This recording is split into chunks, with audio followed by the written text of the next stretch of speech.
Trying to conceive after vasectomy reversal can put unexpected strain on your marriage. The stress, waiting, and the disappointment can leave you feeling disconnected. But it doesn't have to.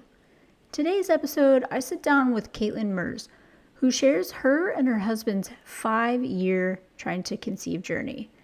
A path filled with setbacks, failed treatments, and heartbreak.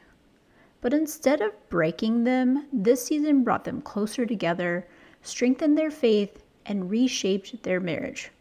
So if your TTC journey has felt heavy on your heart in relationship, this episode will remind you that you and your spouse can come out of this stronger than ever. Feeling like this whole baby making journey is never going to work out? You've done it all, diet changes, supplements, tracking your cycle, and yet the pregnancy test is negative. It's so frustrating, and you're asking yourself, why isn't this happening for us?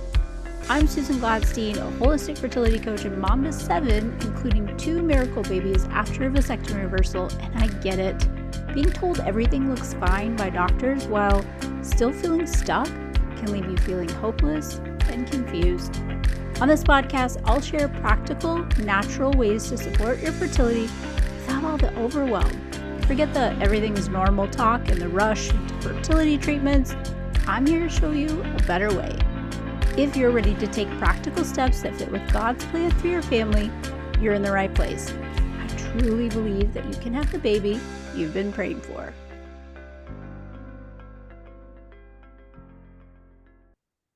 I am so excited to have my guest here today. She has an incredible story. I've been reading through the Facebook groups, totally did some Facebook stalking to learn more about her story.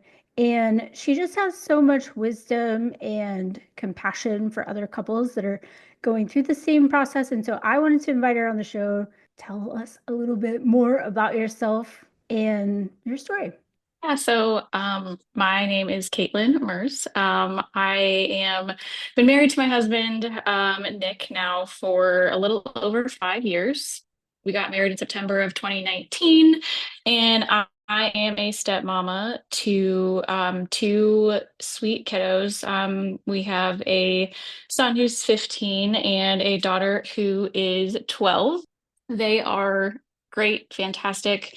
I love them dearly, but after my stepdaughter was born, my husband had a vasectomy. So we knew early on that that was going to be a bit of a hurdle in our fertility journey. He was open to more kids, wanted more kids, and so we got married in September of 2019. And then in February of 2020, we went forward with a vasectomy reversal and thus began our journey. I actually very quickly doing research, found the Facebook group, and kind of was looking at different doctors, and money was obviously an object at the time. So we made our decision, both based on recommendations that we had seen, but also from a financial standpoint. We went to a doctor in Oklahoma and got his vasectomy reversal done. It was successful by all counts, kind of from the jump. We had sperm return, and that was great. And so I thought, awesome, here we go. It's going to be quick. I had seen people talk about, the next cycle or 6 months or whatever. And I was like, yeah, that's totally going to be us. He had 2 kids. I've checked out fine. But that was not our case. So in January of 2021, I had gone to my doctor, just my regular gynecologist, and let her know kind of what was going on. She had ran some more blood work, the basic blood work that I thought told me the whole story. And she was like, everything's fine, just give it more time. In March of 2021, I was like impatient. Like, it's been a year. This is not going to work for me. So I went back to the doctor. She had suggested trying medicated cycles, which again, from what I read, seemed to be the natural process of kind of what is supposed to happen, if you will. So we tried medicated cycles. Those were unsuccessful, which takes us to the fall of 2021. So a year and a half into our journey. I had kept this private from most everyone. My family did not know that my husband even had a vasectomy to begin with. And so the jump of our journey was kind of private. I've always kind of been that way. But a year and a half into the journey, and I was exhausted. I had done all of the kind of neurotic things, the things that are now looking back, I'm like, oh my goodness, I was scouring all the pages. I was taking tests obsessively. I was trying to time things. I was really trying to control things, and I was not in a good space mentally. So in the fall of 2021, I started seeing a therapist. And on that same day, I had also joined a faith-based infertility group that I had stumbled upon through podcasts. And honestly, I'll get into it a little bit more later, but that group has been absolutely life-changing for me. I was at a place where I knew that I couldn't do this alone anymore.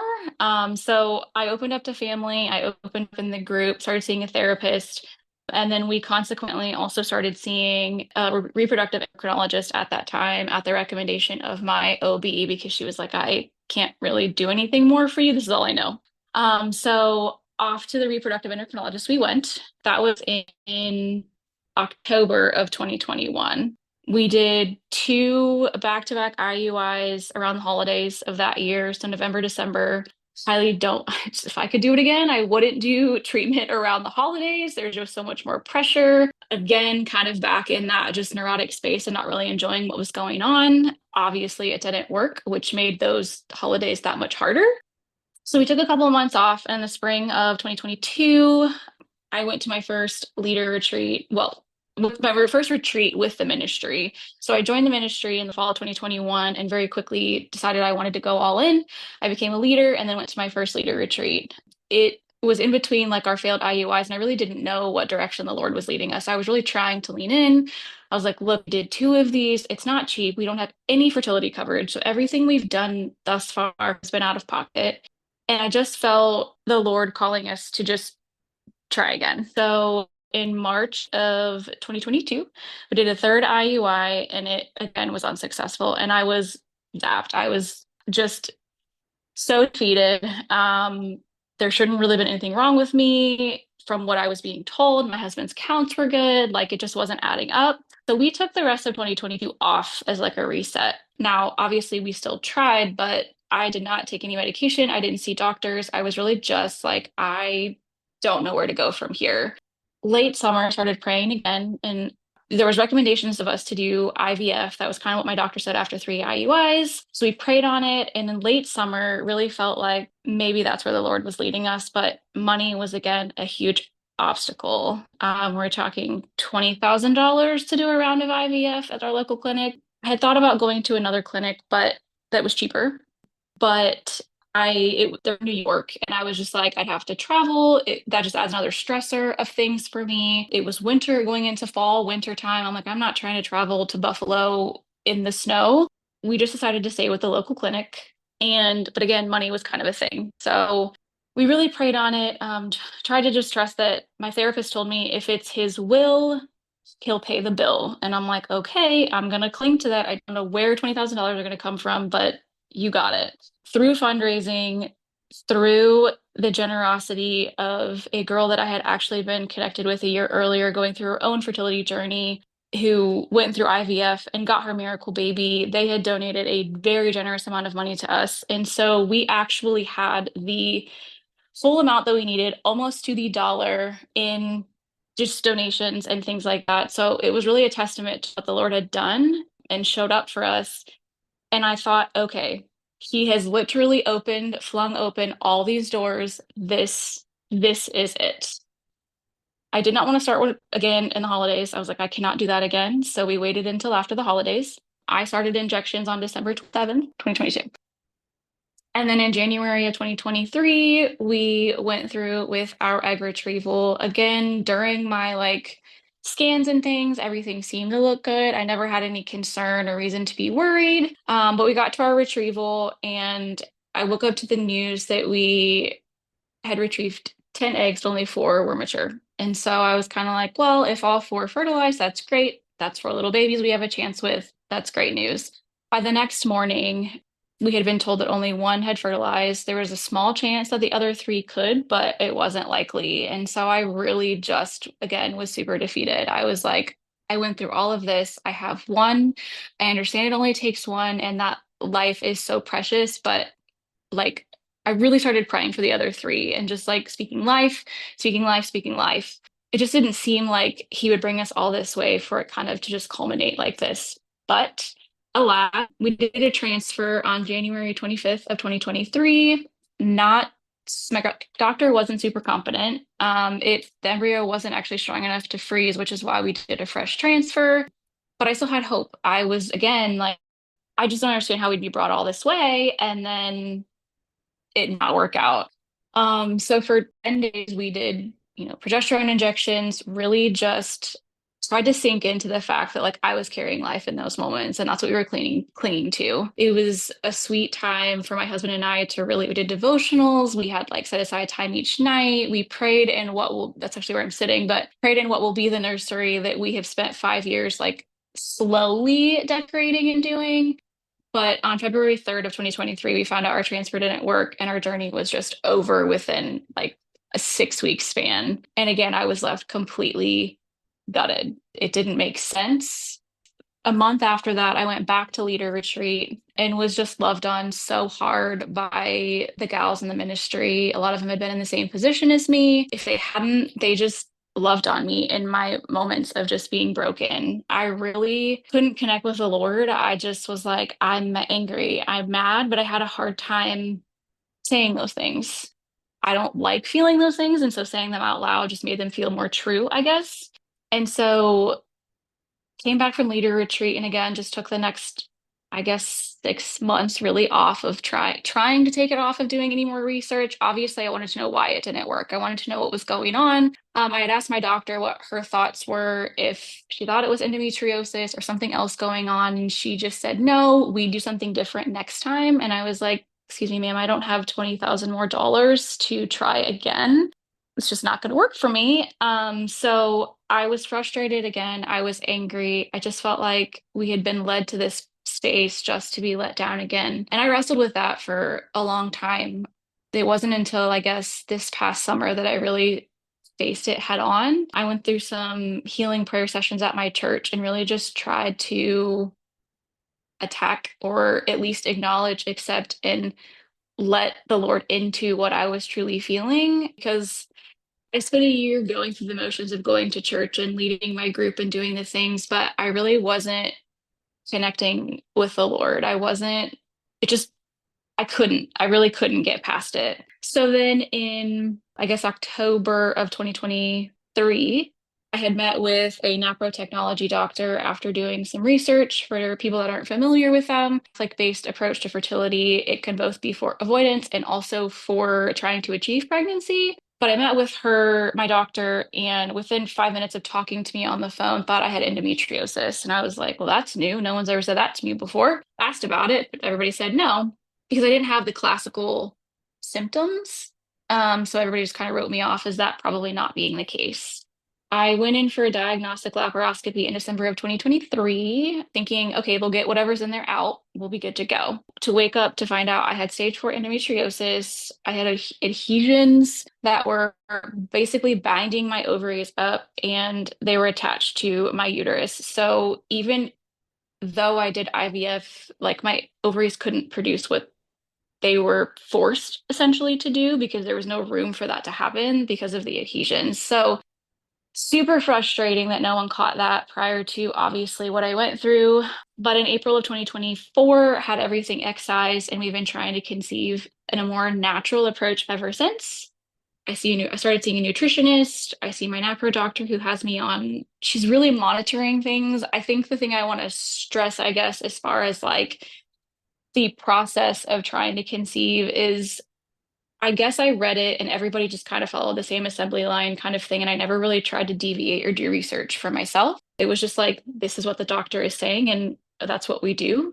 But if I could have done things differently and learned about and advocated for myself more in the endometriosis world or sought out different doctors outside of the traditional reproductive endocrinologist, perhaps I would have found this sooner. I don't know that our story would be different because I truly believe that you go through the things you go through for lessons, and I can look back and see all of those things. But I do want people to know that it doesn't have to be a cookie cutter through the assembly line, go through this process to get to this. There are other ways, and IVF is the true only choice for some people. I get that. But for me, I wish I would have had other options presented to me prior to going through all of it. So yeah, we're now kind of just in a space of 5 year, hitting our 5 years of trying to conceive in the next month and just trying to trust in the Lord that our promise is coming.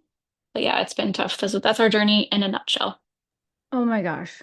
So I'm totally just like in all of the feels with your story because I can relate to so much of it, and being like told everything's normal and you just need to go this route through IUI or IVF, that that's your only option without actually looking into whatever root causes. And like as a fertility coach now, knowing what I know in my own experience in our 2 year wait, that all of the stuff that I did in that 2 year wait, although I didn't know it so much at the time, but it was really building a good, solid health foundation that I was lacking. Like I was chronically stressed and under eating, over exercising, didn't get outside and get very much vitamin D, which I think was a big contributor to my own issues of why it took so long. But everybody's like, oh no, everything's normal, but it wasn't.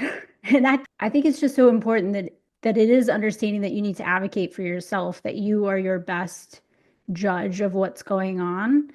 And unfortunately, in a lot of the medical world, it's just like, well, I'm the doctor and I know what's best. But I really like to tune into each individual. And I also appreciate that you were talking about how you can kind of look back, and even though it's been a really long and tough journey, that even if you had known earlier, that you wouldn't trade the experiences that you've had and the things that you've learned along the way. Because I feel the same way. Like, as painful as it was to wait, as excruciating as that, not knowing. And of course, I had all of the anger issues with the Lord myself, but the growth that I had mentally, physically, spiritually, emotionally, all of those things, like I wouldn't trade it for the world. But when you're in the throes of it and you're like, okay, I wanted a baby yesterday, like, why is this not happening?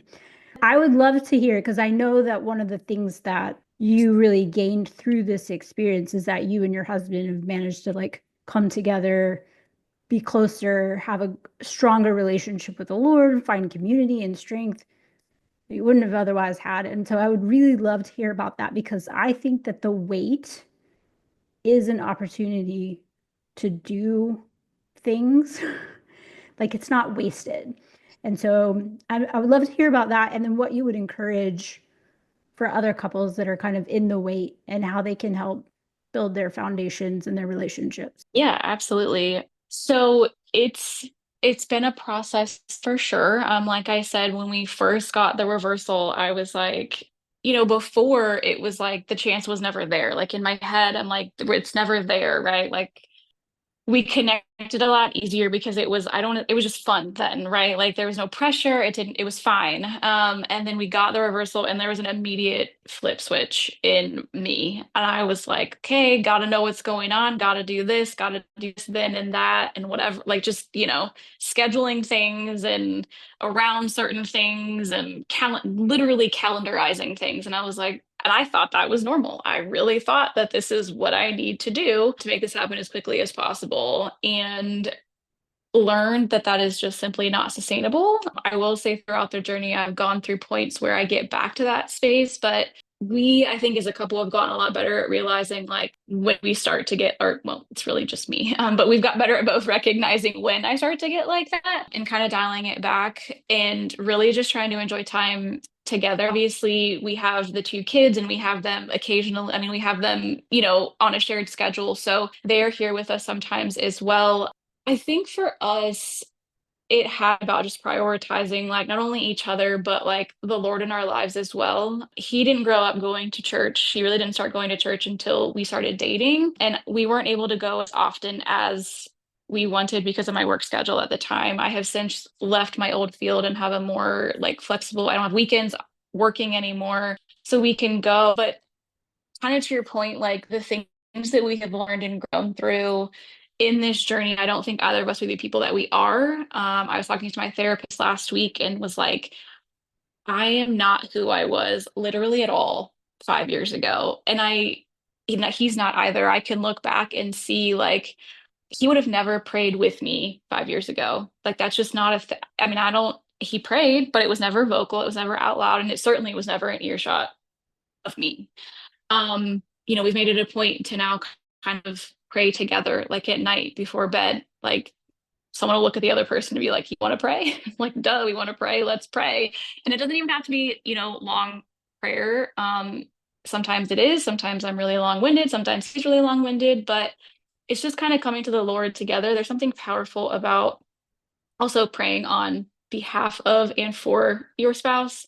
Even if it's not fertility related, I think, you know, just in general, praying for them. If he's having a hard day at work, or I know that he's going into a tough day, I try to pray in the morning for like over him. And that in and of itself brought us closer together. We also have done like Bible studies surrounded by like pertaining to is the word I'm looking for, like the fertility side of things. Again, just really trying to hone in on our faith. I think one of the most difficult parts for me is that in the beginning, it was kind of like he has two kids already. So for him, it's not as like weighty. I don't have any other kids, right? Like for me, it was this very lonely space of I didn't feel like he understood because he already has two kids. So every month, like he doesn't get it. Not only is he physically not going through the reminders of the fact this isn't the month, but he has two other kids that he can love on. And I can too, but it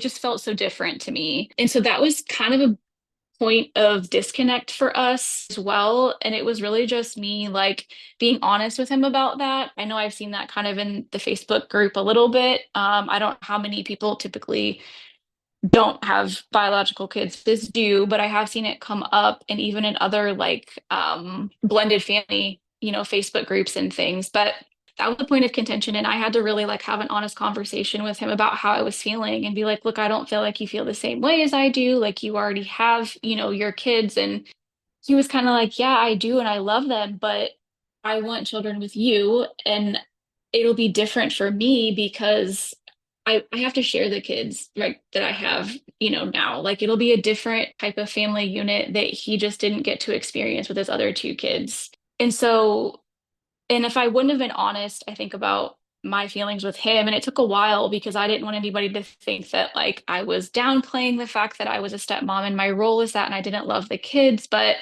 so there's some like shame, I guess, surrounding that, which really hindered, I think, our closeness and connection on an emotional front because I wasn't able to be honest with him and really had no idea how he was feeling and thinking about it either. And I think the other piece of that I kind of mentioned is like the guys don't physically go through the things either. They don't go through the treatment. They don't necessarily have to go through the changes. They don't have to. I mean, obviously, he had surgery at the beginning of all of this, and we thought that was going to be kind of it. But since then, he's not really had to do a whole lot else or physically feel the reminders or take the hormones or just all of the things. And I feel like that can also create a bit of like disconnect as well, just because there was animosity for me there. I'm like, you don't have to do anything. Like I have to do all of this. But I think again, like that honest, conversation was super helpful. I'm an avoider. I'm a conflict avoider. I'm a feelings avoider. I'm trying to get better. Again, that's one of the things I feel like I have gotten better over the 5 years of waiting, but it's just having those conversations as well. And in the, I guess, physical connectedness aspect, like that is probably the hardest part. I will say it's gotten better since we left traditional treatment. When you're going through treatment and you're being given hormones and you really are on a timed schedule, like that is what your life revolves around, even down to like a trigger shot has to be given within like minutes of when they tell you to give it. And then there's directions after that or whatever. And so that season for us was really, really tough. And it took a while to bounce back from that as well because it just, there was, I will also say for me, I a lot of times equated intimacy with my husband as a already thinking it was a negative result at the end of the month. If I didn't if I didn't allow there to be a chance for me to conceive, then I couldn't be disappointed at the end of a cycle, essentially. And so that created a lot of disconnect as well because I have these feelings about how I'm gonna like I was thinking too far in the future and already projecting these things into our relationship, into our intimacy, into our closeness. And it was hard for him, I think, to understand that.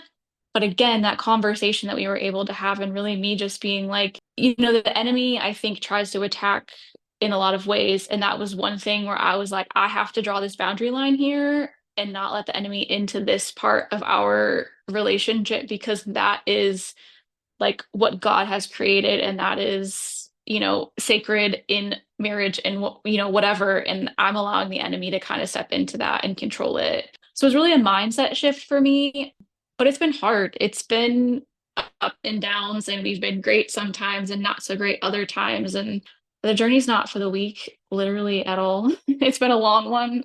So yeah. Yes, you're right. It is not. In fact, I just finished working on an episode about mindset and how so many people that I talk to, couples, think like, oh, I've had the reversal and, maybe I've had kids before, had no trouble, have no issues, like I'm gonna get pregnant right away, and then they don't. And like that expectation is just devastating. But even to your point about, I can relate to feeling sort of resentful. Like, of course, I had my own kids and he had his own kids, but I had a lot of resentment in the fact that he had kids with someone else. And I kind of had, I mean, I took him to get his vasectomy. So, like, I was part of that whole process. My thing at the time was, I do not Gotcha. want him to be with me simply because we had kids. Like, I wanted him to be with me because he wanted to be. Right. But we were both really young and in bad relationships before. And so I had a lot of resentment. Like, you've had kids with someone else, but you can't have them with me. And it's like, I drove him to the appointment. I don't know why I'm dealing with this, but it really did sort of spark all of this like emotion towards him that he knew nothing. I mean, I didn't tell him that. I mean, when we started talking about it, I just wanted to adopt because I didn't even know that a reversal was even a thing or possible. And he was the one that suggested that. Like, why wouldn't we have one of our own? But I will say that, yes, when you let sort of those things in the process of making a baby, I mean, that was kind of what I felt like with IUI. I was like, to me, because we did 2 rounds of IUI, to me, it felt like it was taking out the magic for what God had intended for this process and making it just Mhm. cold and sterile. And to me personally, I just felt like as bad as I wanted a baby yesterday, that wasn't what God had intended. And I also had been on this path of like leaning towards more a holistic approach on things. I'd had some health challenges and whatever, but I was like, these meds made me so sick feeling like, and here I am boycotting using ibuprofen or whatever. But now I'm doing all of these like other things that make me super sick. And I kind of just like had this come to Jesus meeting with my husband, was like, I don't know that I want to like do this. And so for us, it was like, yeah, we're just gonna let go and let God. And they always say that, like, oh, when you stop trying, that's when you get pregnant, which is not a very helpful statement. But for us, it was like we decided, like, okay, no more treatments. We're just gonna go at it. And then COVID, like this was in March of 2020, COVID happens, and our Mhm. fertility clinic's like, we're not doing any more treatments because we're all shut down. And we're like, good, we didn't want to come see you anyway. But like I had already made up my mind that like I didn't want to play God in this situation. Like he had led us on this miraculous journey. to this point, and whatever he had planned was going to be better than we could ask or imagine. So like we were just going to trust that. And the following month, God dropped a mic and was like, positive test. And it was almost to me like, yes, it took a lot of faith and trust in the process. And I fought it so hard, so hard. But when I truly did just surrender in all things, like it was 2 years of fully surrendering and building this, healthy foundation, that then it was like, okay, now is your time. And I can say, like, it was perfect. Like, even though it really sucked waiting so long, it was perfect. So I'm curious, in what ways have you been intentional throughout this whole journey to stay connected to your husband? Because I think that's so important. I think for us, it has really been trying to stay like on the same page with what we're comfortable doing, with what we are like, again, just kind of where our heads are in the whole process of things. Again, the first probably 2 years of our journey, I didn't really share my feelings on a lot of things. We really weren't connected, I guess, in regard to our fertility outside of being physically together to make the baby. Like, I really wasn't connected on the topic of fertility. When it became something that was really getting me down and really dragging me down, it became us like again trying to lean into our faith, trying to connect with the Lord, to be able to connect with each other, to be able to make sure that we were, both on the same page, because I wanted to make sure we both heard the same things from the Lord, first of all. Like, I don't, I believe in, like, it takes a lot for discernment, and I'm still learning a lot of things with discernment, but I was always so worried about like confirmation bias with myself. Like, I would want something so bad that I would look for signs to see things or think things, and then had to double check with him, like, are you feeling the same things as me, or am I just making this up in my mind? We tried to be intentional with time together as well. I think in the beginning it was kind of like, oh, we got to go on these dates, we got to do these things. But obviously, in I think the fertility journey, when you're spending money on all the things, money to go do other things just becomes non-existent. So we've had to get, creative, like whether it's just making sure that we put our phones down at a certain time to spend this, an hour together in the evenings. That's something that we've recently been really trying to kind of work on, because we'll go through periods where you're really into your phone, you're on social media, you're in like you get drug into things, and then we'll be like, wow, the whole night's gone and we didn't spend any time together. And I think after a few of those nights strung together, you do start to lose, not connection, but like you do feel it. Like, I know when we haven't spent quality time together in a bit, that I can start to feel that. I think too, we've really tried to hone in on kind of like what each other's love languages are as well, because the journey's been so difficult and we have very different love languages. His is physical touch. That's probably bottom of my list. Mine is like words of affirmation, acts of service. And that's just not where his head is. He's just not a man of words. I'm like, how does this work? I don't know, but it does. And so trying to kind of be intentional with loving each other how we like to be loved, and not, I think that really does go a long way as well. Obviously, I can love him all day long through acts of service and words of affirmation, but that's not going to speak to him the same way it does to me. And so I've really got to be intentional with loving him the way he likes to be loved, like holding his hand when we're out in public, or really just hugging him when he comes in, or kissing him before bed, or just sitting closer to him on the couch, or cuddling at night, which is again not my favorite thing, but there are sacrifices. And just loving people, both where they are and how they like to be loved, I think is also super important. I love that. And it is so important when you're not speaking the same language, you're always gonna like miss the mark there. So I love the love languages as far as like a tool for couples.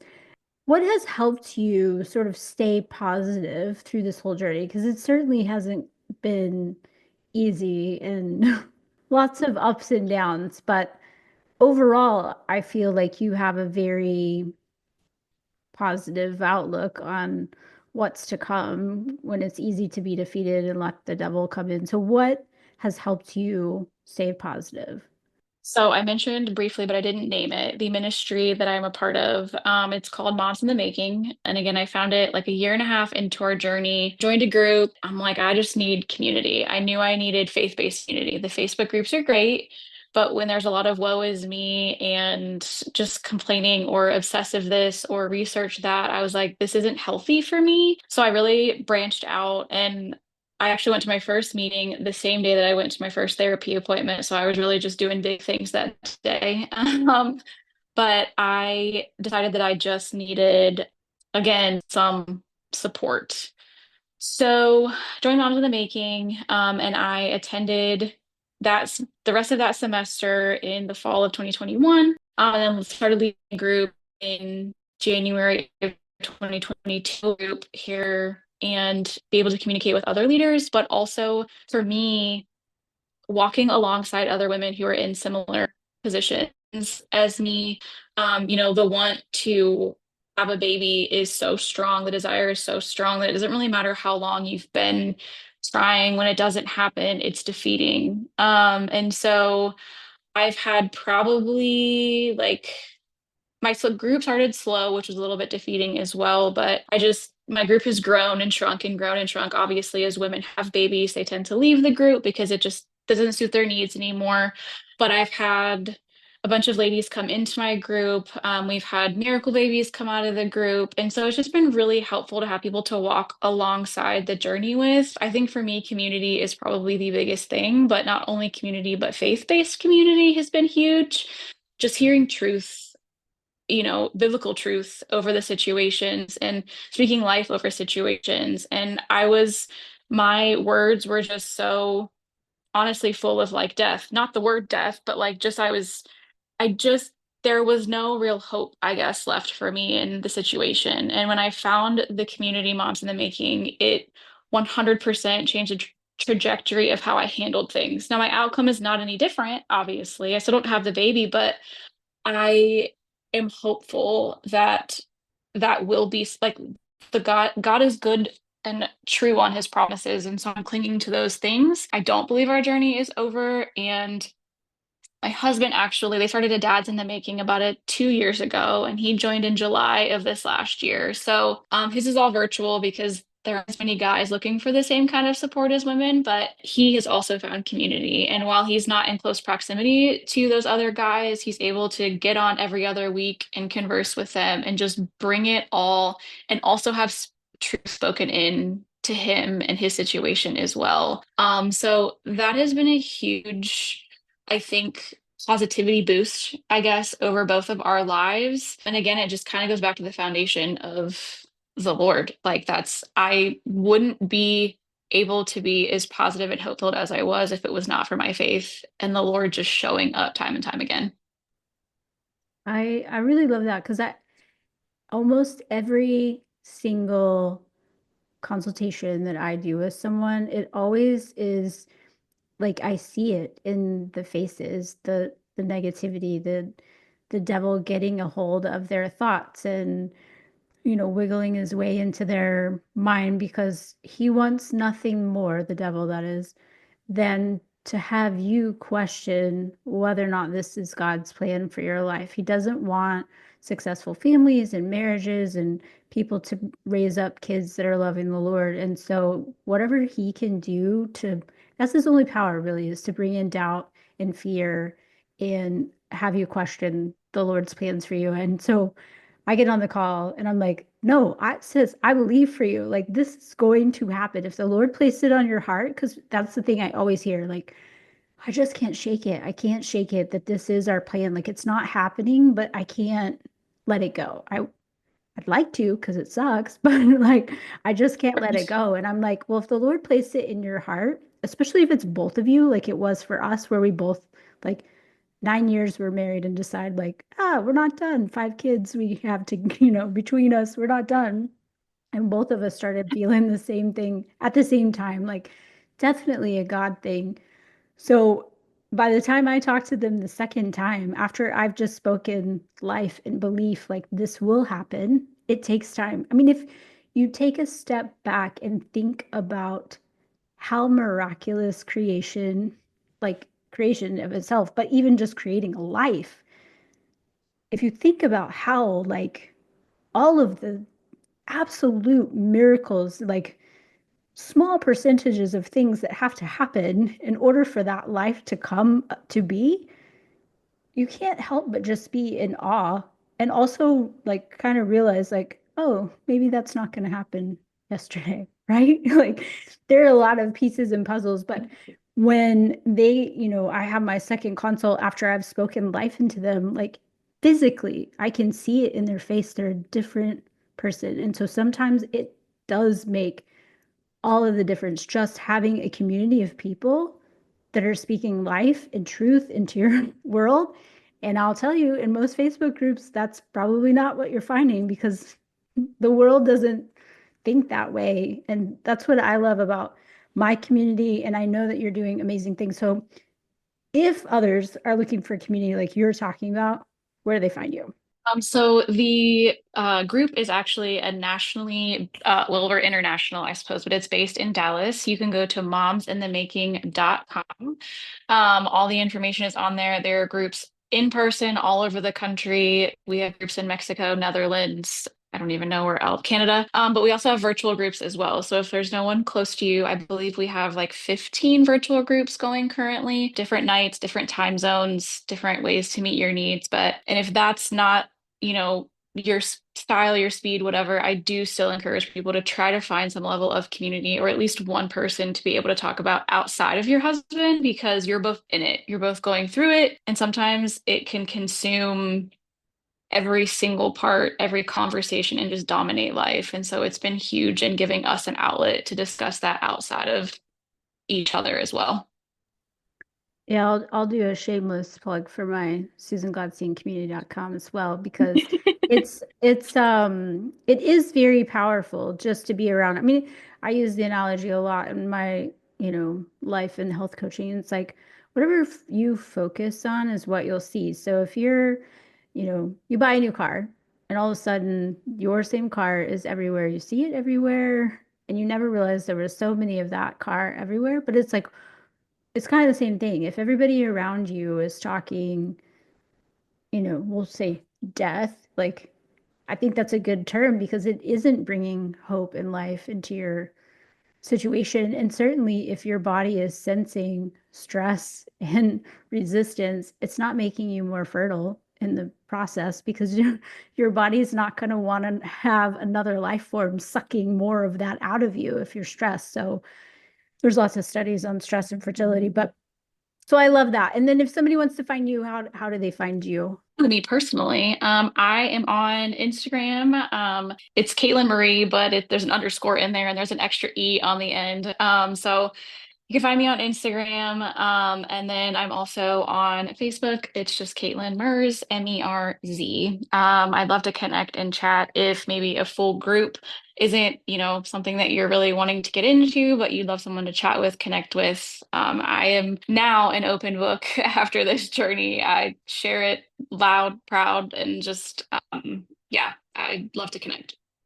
And I'll make sure to include all of that in the show notes as well. But before we jump off, what would you tell somebody who's the you of 5 years ago, 2 years ago, who's just obsessively tracking, like scheduling time with their spouse, like all of the things? What would you say if you could look yourself in the face at that point, knowing what you know now? What would you say? Just hold on. Like it's a journey. You're going to come out of this different and it's going to be for the better. It doesn't feel like it in the moment, but there are good plans. He is good. Just hold on. It's gonna suck a lot, but it will be worth it. And I can see the fruit from our journey and the seeds that we've just been planting all along. And I cannot wait to kind of get to that full harvest. I can't wait for you too. Like I'm super pumped because one of these days, I'm going to see your Facebook post and I'm going to be like the most excited. I always tell people a few years ago when I was trying to figure out, like, who am I? What do I want to be? And I was like this aspiring kid lady. It's kind of like a cat lady, but with kids. Like, I just wanted to love on all the kids everywhere. So, in a Hmm. total non-creeper way, just know I'm going to be loving on your future baby. Sending all the kisses in a Absolutely. non-creeper way, just so you know. Well, thank you Amen, so much sister. for taking the time to join me and share your story, the ups, the downs, but just more importantly, your positivity and love for couples that are just wanting to have babies. Like, I can't think of a greater mission and ministry in life. So thank you so much. Yes, thank you. It's been a pleasure, and thanks for having me on. Thank you. Thank you so much for joining me on Conceiving After Vasectomy Reversal. I hope you're feeling encouraged and more hopeful on your journey to growing your family. If you enjoyed today's episode, please take a moment to subscribe, leave a review, and share it with someone who could use a little extra support. I absolutely love reading your reviews. They mean the world to me. Like, seriously, words of affirmation are my love language.